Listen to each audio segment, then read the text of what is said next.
Satuan Reserse Narkoba Polres Aceh Utara menangkap dua pria yang diduga mengedarkan sabu seberat 1 kilogram.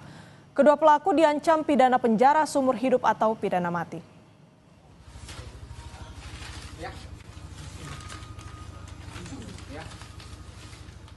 Polisi menangkap dua pria di Desa Paya 2, Kecamatan Sunodon, Kabupaten Aceh Utara. Dari penangkapan itu, polisi menyita 1 paket narkotika jenis sabu dengan berat sekitar 1 kilogram. Kasus itu terungkap saat polisi menyamar sebagai pembeli untuk membongkar jaringan peredaran sabu.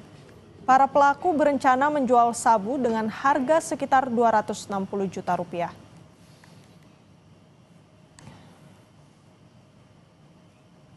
Dia yang berkomunikasi dengan pemilik barang. Kemudian satu lagi saudara MK, dia adalah untuk menemani saudara MR. Jadi saudara MR meminta narkotika jenis sabu seberat 1 kilogram kepada saudara MN. Kemudian saudara MN mengantarkannya kepada saudara MR.